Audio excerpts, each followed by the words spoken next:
வணக்கம். இது எஃப்னா தமிழ் டிவியின் இலங்கையின் இன்றைய காலை செய்திகள். ஞானதேரரின் பிணைமனு நிராகரிப்பு. இஸ்லாம் மதத்தை அவமதித்த குற்றச்சாட்டில் 9 மாத சிறை தண்டனை விதிக்கப்பட்டிருக்கும் பொதுமலர் சேனா அமைப்பின் பொதுச் செயலாளர் கெலகொட ஞானதேரர் தாக்கல் செய்த மனுவை கொழும்பு மேல் நீதிமன்றம் நிராகரித்திருக்கின்றது. இந்த தண்டனைக்கு எதிராக தேரர் மேல்முறையீட்டு செய்துள்ளதனால் மேன்முறையீட்டு மனு விசாரிக்கப்பட்டு இறுதி முடிவு அறிவிக்கப்படும் வரை தேரரை பிணையில் விடுவிக்க ஞானதேரரின் வழக்கறிஞர் இந்த பிணைக்கோரியை சமர்ப்பித்திருந்த விடயமும் குறிப்பிடத்தக்கது. 20 வருடங்களின் பின் முதல் தடவையாக சர்வதேச பத்திரிகை புகைப்பட கண்காட்சி கொழும்பில் ஆரம்பம். இலங்கையின் 20 வருடங்களுக்கு பின்னர் முதலில் நடைபெற இருக்கும் உலக பத்திரிகை புகைப்பட கண்காட்சி கொழும்பில் ஆரம்பிக்கப்பட்டுள்ளது. 2024ஆம் ஆண்டு உலக பத்திரிகை புகைப்பட கண்காட்சி இலங்கை பத்திரிகை ஸ்தாபனம் நெதர்லாந்து தூதரகத்துடன் இணைந்து நடத்துகின்றது. கொழும்பு ஆர்கேட் சுதந்திர சதுக்கத்தில் 10ஆம் திகதி தொடக்கம் 20ஆம் திகதி வரை காலை 10:30 மணி தொடக்கம் இரவு 7 மணி வரை கட்டணமின்றி இலவசமாக பார்வையிடலாம். யாழ்ப்பாணத்தில் கலாச்சார மண்டபத்தில் இம்மாதம் 24ஆம் தேதி தொடக்கம் 27ஆம் தேதி வரையும் காலி மாநகர சபையில் இம்மாதம் 31ஆம் தேதி தொடக்கம் செப்டம்பர் 22ஆம் தேதி வரை கண்காட்சி இலவசமாக பார்வையிடலாம். இலங்கையில் நடத்தப்படும் 2024ஆம் ஆண்டுக்கான உலக பத்திரிகை புகைப்பட கண்காட்சி தொடர்பாக விளக்கமளிக்கும் ஊடக சந்திப்பு கொழும்பு கொட்டலில் இடம்பெற்றிருந்தது. ஊடக சந்திப்பில் இலங்கை நெதர்லாந்து தூதுவர், இலங்கை பத்திரிகை ஸ்தாபனத்தின் தலைவர் குமார் நடேசன், உலக பத்திரிகை புகைப்பட கண்காட்சி முகாமையாளர், கண்காணிப்பாளர்கள் ஆகியோர் கலந்து கொண்டனர். நான் பேச வேண்டும், எனக்குரிய நேரங்களை தாருங்கள் மீண்டும் என்று கேள்வி எழுப்பியிருக்கின்றார் பாராளுமன்ற உறுப்பினர் அர்ச்சுனா அவர்கள். எதிர்க்கட்சி சார்பாக அவருக்குரிய நேரங்கள் ஒதுக்கப்படாமையினால் பல்வேறு மனவிரக்தியில் இன்றைய தினம் பாராளுமன்றத்தில் 3வது தடவையாக குரல் எழுப்பியிருக்கின்றார் ராம்நாத அர்ச்சுனா அவர்கள். நான் பேச வேண்டும், பேச வேண்டுமா வேண்டாமா என்பதை சஜித்தனி தீர்மானிக்க முடியாது என்றும் சபையில் மீண்டும் அழுத்தமாக குறிப்பிட்டிருக்கின்றார் அர்ச்சுனா. சபாநாயகர் தலையிட்டு இதற்குரிய நேரங்கள் ஒதுக்கப்படும் என்றும் எதிர்க்கட்சி தரப்பில் முன்வைக்கப்பட்ட கோரிக்கைக்கு பதில் வழங்கியிருக்கின்றார். நீதி தேவையின் கண்கள் அவிழ்க்கப்பட வேண்டாம். தாய் தந்தை 2 மகள்கள் அழகான குருவிக்கூடு போல் வாழ்ந்த வாழ்க்கை நாசமாக்க விட்டீர்கள். சில சாரதிகளின் பொறுப்பற்ற தனத்தினால் இப்படி எத்தனை சம்பவங்கள் வன்னி பிராந்தியங்களில் தொடர்கின்றன. விறகு வெட்டி அதனை ஊற்றுப்புலம் கிராமத்திலிருந்து துவிச்சிக்கிற வண்டியில் கிளிநொச்சி நகருக்கு கொண்டு வந்து விற்பனை செய்து வந்ததில் அது தனது மகளை கற்பித்து தனது குடும்பத்திலிருந்து முதலாக உயர்தரம் படிக்க கிளிநொச்சி மத்திய கல்லூரிக்கு அனுப்பிய தந்தை தனது பிள்ளையின் எதிர்காலத்தில் உயர்ந்த இடத்துக்கு செல்லும் என்ற கனவோடு இந்த முதல் நாள் பாடசாலை பயணத்தை மஞ்சள் கோட்டையில் இறுதி நாளாகவும் மாற்றியிருக்கின்றார் அந்த ஒரு சாரதி. இந்த சம்பவத்தை நாம் சில மாதங்கள் பேசியிருக்கின்றோம், முகநூலிலும் வழங்கியிருக்கின்றோம், ஆர்ப்பாட்டம் செய்தோம், கடந்து சென்று விட்டோம், எதுவும் நடக்கவில்லை. ஆனால் அதே வீதியில் விபத்துக்கள் மட்டும் தொடர்ந்து நடந்து கொண்டிருக்கின்றன. இப்போது அந்த தந்தை உயிரோடு இல்லை, அவர்களுக்கு நீதி கிடைத்ததா என்று தெரியவில்லை. சாரதி இப்போது தனது வலிமையான பணிகளில் இருப்பார் என்றே கருதுகின்றேன். இப்போது அந்த சாரதி தனது பிள்ளையின் படிப்பில் அக்கறையோடு இருப்பார். இந்த சம்பவம் இப்படித்தான் கறந்து சென்றபடம்.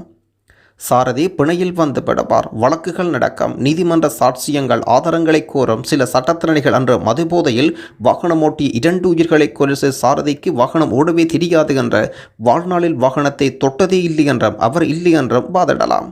கண்களை கட்டி கொண்டிருக்க நீதி தேவைக்கு இவை ஒன்றும் தெரிய போவதில்லை. உண்மை எங்கோ ஓரிடத்தில் இவற்றை பார்த்து சிரித்து கொண்டிருக்கின்றது. ஆனால் அந்த குடும்பத்தில் கணவன், அன்புக்குரிய அழகான இளம் மனைவியும் பாசத்துக்குரிய அழகான குழந்தையும் இழந்து துடித்து கொண்டிருக்கின்றாள். 6 வயது சிறுமி தனது உயிர் அம்மாவை இழந்து, அம்மாவின் அரவணைப்பை இழந்து, தனது பாசத்துக்குரிய தங்கி இழந்து பொறுமையாய் நிற்கின்றாள். உற்றார் உறவுகள், நண்பர்கள் ஒரு சில நாட்கள் கூடி நின்று ஆறுதல் சொல்வார்கள். பின்னர் 8 சிலவு 31 நாள் சிலவு கடந்து சென்றபடம் அவர்கள் தங்களின் வளமையான பயணிகளுக்கு திரும்பி விடுவார்கள். தந்தையும் மகளும் தனிமரங்களாக ஈக்கங்களோடு தனித்திருந்து தவித்து கொண்டிருப்பனர். விட்டு சென்ற இருவரின் கடந்த கால நினைவுகள் அவர்களை வாட்டி வதைக்கும். சில வேளை நாங்கள் இப்படியான இன்னொரு விபத்தை பற்றி பேசிக்கொண்டிருப்போம். இந்த சாரதியும் பிணையில் வந்து தனது குடும்ப பிள்ளைகளோடு பயணித்து கொண்டிருக்கலாம். காலம் மட்டும் வேகமாக ஓடிக்கொண்டிருக்கும் இந்த வீதியில் விபத்துக்களும் நடந்து கொண்டிருக்கும். சட்டம் தனது கடமையை செய்யும் விளம்பர பலகைகள் மட்டும் வீதிகளில் தொங்கிக் கொண்டிருக்கும். சீனாவின் வைரஸ் இலங்கை அரசு மிக விழிப்புடன் இருப்பதாக இலங்கை சுகாதார அமைச்சு அறிவிக்கின்றது. சீன வைரஸ் தொடர்பில் அரசாங்கம் அதிக கவனத்துடன் செயல்பட்டு வருவதாக சுகாதார அமைச்சர் நலிந்த ஜீசிச அறிவிக்கின்றார். பாராளுமன்றத்தில் வைத்தியர் நிசந்த சமரவீர எழுப்பிய கேள்விகளுக்கு பதில் வழங்கும் போது இந்த தகவலை வெளிப்படுத்தியிருக்கின்றார். இத்தகைய தொற்று நோய் பிரிவு சுகாதார அமைச்சு தொடர்ந்தும் அறிக்கைகளை வழங்கி வருவதாகவும் பாதிக்கப்பட்ட நோயாளர்கள் தொடர்பான தகவல்கள் கிடைத்தால் உடனடி நடவடிக்கை எடுக்கப்படும் என்ற உறுதிமொழி வழங்கியிருக்கின்றார். முக்கிய தகவல்களாக சீனாவின் வடக்கு பகுதியில் சுவாச நோய்கள் அதிகரித்த நிலையில் பொதுவாக சுவாச வைரஸ் இதற்கு காரணமாக இருக்கலாம். சீன சுகாதார அதிகாரிகள் அறிவித்துள்ளனர். அது மட்டுமன்றி இந்த வைரஸ் ஆனது சுவாச ஒத்திசைவு அடையாளம் காணப்பட்டிருக்கிறது. புதிய அல்லது சாதாரண நோய்க்கிருமிகள் கண்டறியப்படவில்லை என்பதனால் மக்கள் அச்சப்பட தேவையில்லை. உலக சுகாதார அமைப்பு இந்த நிலைமைகளை எதிர்பாராதது அல்ல என்ற மற்ற நாடுகளில் காணப்படும் சுவாச நோய்களுடன் ஒத்துப்போவதாகவும் செய்தி வெளியிட்டுள்ளனர்.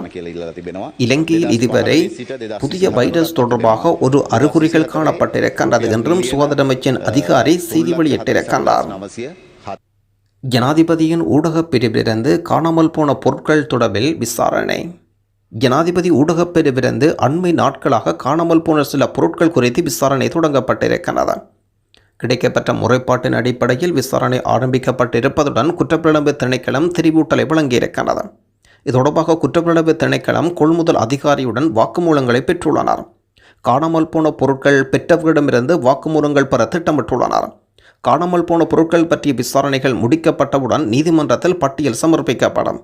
இது கொழும்பு கோட்ட நீதிமன்றத்தின் உத்தரவு.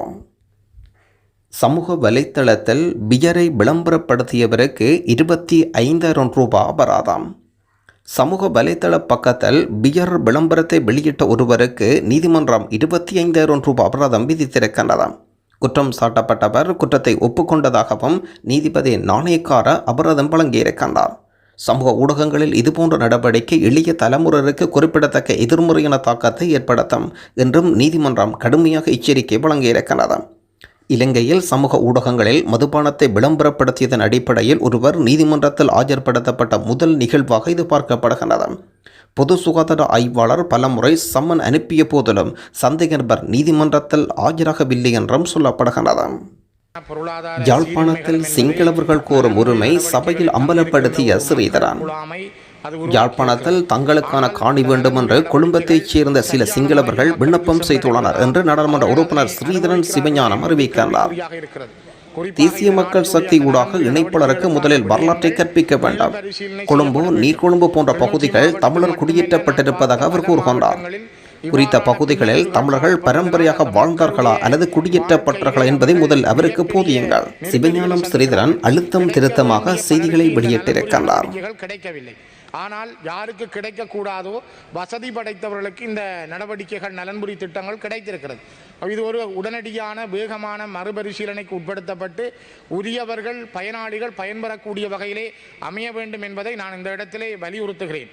மிக முக்கியமாக மலையகத்திலே வாழுகிற மக்களுடைய அடிப்படை சம்பளம் தொடர்பிலே மலையக முற்போக்கு கூட்டணி அண்ணன் மனோ கணேசன் அவர்கள் தலைமையில் இருக்கின்ற கட்சி எடுக்கின்ற முடிவுகளுக்கு நாங்கள் ஆதரவாக எப்பொழுதும் இருப்போம். ஏனெனில் மலையக மக்களுடைய வாழ்க்கை என்பது எப்பொழுதும் பாதிக்கப்பட்ட ஒன்றாக அல்லது அவர்கள் பாதிப்புக்குள்ளேயே வாழுகின்ற ஒன்றாக இருக்கிறது. எனக்கு முதல் பேசிய கௌரவ உறுப்பினர் கூட சொன்னார், அங்கே வாழுகின்ற மக்களுடைய வறுமை நிலைகள், அவர்களை யார் கவனித்தார்கள், கல்வியை பற்றி சொன்னார். அருமையானது. நானும் இங்கே பதிவு செய்கிறேன். இப்பொழுதும் இலங்கையிலே, ஏன் உலக வரைபடத்திலே லயன்களில் வாழுகிற மக்கள் கூட்டமாக அந்த மக்கள் தான் இருக்கிறார்கள். நீண்ட 100 மீட்டர் அல்லது 200 மீட்டருக்கான நீண்ட லயன்கள், தார் பூசிய தகரங்களுக்குள் எந்த அடிப்படை வசதிகளுமின்றி வாழுகின்ற ஒரு மக்கள் கூட்டமாக இலங்கையிலே மலையக மக்கள் இன்றும் வைத்திருக்கப்படுகிறார்கள். கிட்டத்தட்ட இலங்கையிலே வாழுகின்ற 3 லட்சம் மலையக தமிழர்கள் இருப்பதற்கு சொந்த வீடு இல்லாமல் லயன்களிலே வாழுகின்றார்கள் என்றால் இந்த அரசியலாவது ஏதோ ஒரு நாட்டையோ அல்லது ஒரு சர்வதேச நிதி நிறுவனத்தையோ நீங்கள் பிடித்து அதன் ஊடாக அந்த மக்களுக்கான ஒரு சொந்த நிலத்தையும் சொந்த வீட்டையும் அமைத்து கொடுத்தால் நான் நினைக்கிறேன் நீங்கள் வரலாற்றிலே ஒரு சாதனை புரிந்த அரசாக மாறக்கூடும். ஆகவே அந்த மக்களுடைய வாழ்க்கை மாற்றம் வேண்டும், அந்த மக்களுடைய வாழ்க்கையிலே மாற்றங்களை நோக்கிய நகர்வுகள் வேண்டும் என்பதை நான் இந்த இடத்திலே பதிவு செய்கிறேன். முக்கியமாக அவருடைய சம்பளம், நாங்கள் இன்று பலருடைய சம்பளங்களை பற்றி பேசுகிறோம். அவருடைய சம்பளம் பற்றியதை அந்த முற்போக்கு கூட்டணியுடைய அந்த செயல்பாடுகளுக்கு எங்களுடைய ஆதரவு எப்பொழுதும் அவர்களுக்கு இருக்கும். அதே நேரம் மீளக் குடியேறிய மக்களுக்காக வழங்கப்படுகின்ற உதவிகள் என்பது கடந்த கால அரசுகளில் சரியான முறையில் மேற்கொள்ளப்படவில்லை. குறிப்பாக வடக்கு கிழக்கு மாவட்டங்களில் இருந்த 8 மாவட்டங்களிலும் இருக்கிற மக்கள் பெரும்பாலானவர்கள் தாங்கள் மீள்குடியேறிய பொழுது அவர்களுக்கு 1.5 லட்சத்திலிருந்து 2.5-3 லட்சம் வரைக்குமான அழிவு பணமாக அந்த மீள்குடியேற்ற நிதி அவர்களுக்கு வழங்கப்பட்டது. ஆனால் பல மாவட்டங்களில் அது சரியான முறையில் கணக்கிடப்படவில்லை, வழங்கப்படவில்லை. குறிப்பாக கிளிநொச்சி மாவட்டத்திலே 38,000 குடும்பங்கள் மீளக்குடியேறி இருந்தார்கள். இதிலே 11,791 பேருக்கு மட்டுமே இந்த மீளக்குடியேற்ற நிதி வழங்கப்பட்டிருக்கிறது. மிகுதி 26,209 பேருக்கு இதுவரை வழங்கப்படவில்லை. மட்டக்களப்பு மாவட்டத்தினுடைய வாகரை பிரதேசத்திலே இடம்பெயர்ந்தவர்கள், வவுனியா மாவட்டத்தினுடைய வடக்கு பகுதியிலே இடம்பெயர்ந்தவர்கள், முல்லைத்தீவு மாவட்டம் முழுமையாக இடம்பெயர்ந்தவர்கள், கிளிநொச்சி மாவட்டம் முழுமையாக இடம்பெயர்ந்தவர்கள், மன்னாரின் ஒரு பகுதி மடுவோடு சேர்ந்தவர்கள், யாழ்ப்பாணத்தினுடைய யாழ்ப்பாணம் வடமராட்சி கிழக்கைச் சேர்ந்தவர்கள் என்று பல்தரப்பட்ட இடங்களில் வாழுகின்ற மக்கள், திருவண்ணாமலை மாவட்டம் அம்பாறை மாவட்டத்தில் இருக்கின்ற மக்கள் மீள குடியேறிய பொழுது அவர்களுக்கான அந்த அழிவு நிதி என்று சொல்லப்படுகிற இந்த பணம் வழங்கப்படாமல் இருக்கிறது. இந்த அரசின் காலத்திலாவது ஒரு நீதியான முறையில் அந்தந்த மாவட்ட அரசாங்க அதிபர்கள் அதற்கான விழிப்புணர்வை அந்த மக்களுக்கு வழங்க வேண்டும். இது அரச ஊழியர்களுக்கு மட்டுமல்ல, இது பொதுவாக மீள்குடியேறிய அத்தனை மக்களுக்கும் உரியது. ஆனால் அந்த மக்களுக்கு வழங்கப்படவில்லை. ஏன் அந்த மக்கள் இன்று வரை திரிகிறார்கள்? அதுக்கான படிவங்கள் நிரப்புவதற்கே நிறைய பணத்தை அவர்கள் செலவழிக்க வேண்டியிருக்கிறது. இலகுவான முறையில் அந்த மீள்குடியேற்றிய ரேப்பியா என்ற அமைப்பு இருந்த பொழுது சரியாக செய்யவில்லை என்ற குறைபாடு இருக்கிறது. ஆகவே இலகுவாக மக்கள் ஒரு கிராம அலுவலருக்கு ஊடாக, பிரதேச செயலாளருக்கு ஊடாக அந்த படிவங்களை நிரப்பி தங்களுக்கான அந்த உதவியை பெற்றுக்கொள்வதற்கான, அந்த மீள்குடியேற்ற நிதியை பெற்றுக்கொள்வதற்கான வசதியை அரசு உடன் செய்ய வேண்டும். இது அந்த மக்களுக்குரிய அடிப்படை உரிமை. இவ்வளவு காலமும் அது தடுக்கப்பட்டிருக்கிறது. தடுக்கப்பட்டது கிடைக்க வேண்டும் என்பதற்காகவே நான் இந்த இடத்தில் வலியுறுத்துகிறேன். சவேந்திர சில்வாவின் அலுவலகம் மூடப்பட்டது. பாதுகாப்பு படைகளின் முன்னாள் பிரதானி சவேந்திர சில்வாவின் அலுவலகம் உத்தியோகபூர்வமாக மூடப்பட்டிருக்கின்றது. பாதுகாப்பு படைகளின் பிரதானியாக இருந்த ஜெனரல் சவேந்திர சில்வா கடந்த டிசம்பர் 31 ஓய்வு பெற்றிருந்தார். பாதுகாப்பு படைகளின் பிரதானி பதவியை முற்றாக ஒழிப்பதற்கு அரசாங்கம் தீர்மானித்த நிலையில் இதுவரை அந்த பதவிக்கு யாரும் நியமிக்கப்படவில்லை. சவேந்திர சில்வா பாதுகாப்பு படைகளின் பிரதானியாக பணியாற்றிய காலத்தில் பயன்படுத்திய அலுவலகம் தற்பொழுது முழுமையாக மூடப்பட்டிருக்கின்றது.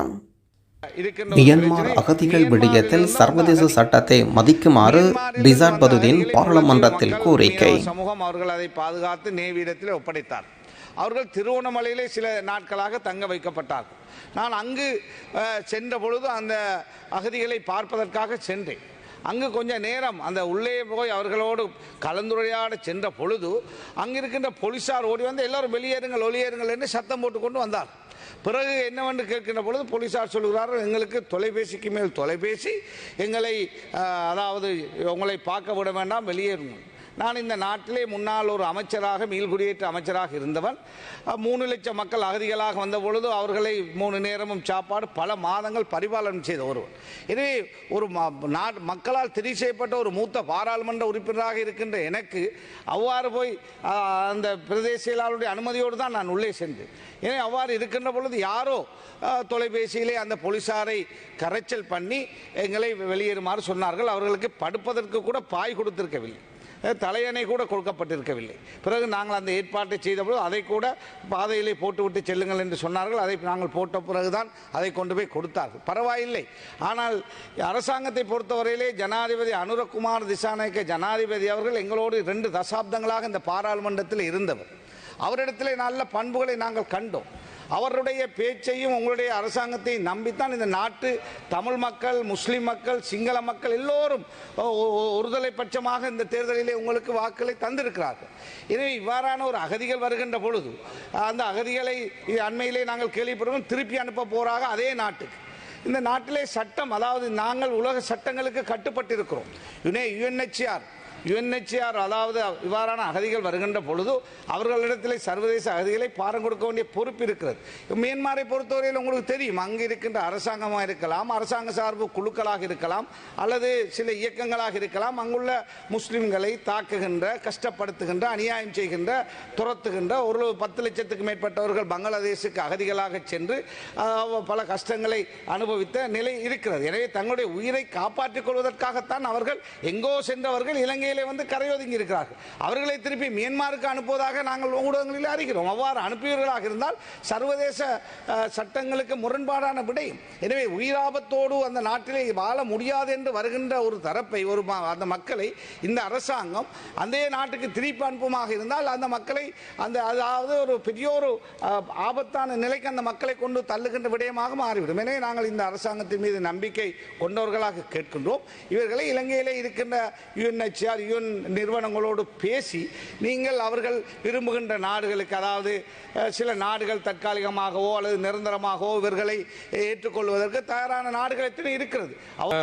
மின் கட்டணத்தை 37% அதிகரிக்க வேண்டும் மின்சார சபை அமைச்சர். 2-3 நாட்களில் மின் கட்டணம் குறைக்கப்படும் என்று எவரும் கூறவில்லை. மின் கட்டணத்தை 37% அதிகரிக்க வேண்டும் என்று அமைச்சர் குமார ஜீக்குடி அறிவித்தார். 2-3 நாட்களில் மின் கட்டணம் குறைக்கப்படும் என்று எமது அரசாங்கத்தில் எவரும் கூறவில்லை என்றும் மின்சாரம் எரிசக்தி அமைச்சர் குமார ஜீக்குடி அறிவிக்கின்றார். மின்கட்டணத்தை குறைக்க முடியுமா என்று எதிர்க்கட்சி தரப்பில் கேள்வி எழுப்பப்பட்டிருந்தது. நுகர்வோருக்கு மின்சாரம் வழங்குவதை விட மின் அலகு அளவு வாரியம் அதிக பணத்தை செலவிடுகின்றது. மின்சார கட்டணத்தை 37% அதிகரிக்க மின்சார சபை அண்மையில் முன்மொழிந்த போதிலும் கட்டணத்தை அதிகரிக்காமல் அரசாங்கம் சமாளித்து வருகின்றது. ரோஹிங்கியர்களை நாடு கடத்த வேண்டாம் அழுத்தம் திருத்தமாக சபையில் கருத்து வெளியிட்டிருக்கின்றார் ஹக்கீம் அவர்கள். ரோஹிங்கிய முஸ்லிம்களை நாடு கடத்த வேண்டாம் என்றும் அது தொடர்பான சபை வாதங்களில் ஈடுபட்டிருக்கின்றார் ஹக்கீம் அவர்கள். තොරතුරු දැනගැනීමේ කොමිසම ඉදිරියේ එතුමන්ලා කරුණු කියන්ට අපි ළඟ තොරතුරු නෑයි කියලා කියලා දෙනවා. ඉතින් ඒ උඩ තවත් ව්‍යාකූලත්වයක් ඇති වෙනවා. මේ ඒ කොමිසම නැවත වාරයක් ජනවාරි 20 වෙනකොට ඒ විභාගයට කල් දබලා තියෙනවා. ඒ හින්දා මං ඉල්ලනවා අමාත්‍යතුමාගෙන් කරුණාකරලා උපදෙස් ලබා දෙන්න ඒ වසංගත විශේෂඥ චීෆ් එපිඩියොමොලොජිස්ට් මැතිතුමාට හසිත තිසර මැතිතුමාට වැඩබලන එක්කෙනා මේ පිළිබඳව සත්‍ය තොරතුරු ලබා දෙන්නයි කියලා. කරු අමාත්‍යතුමා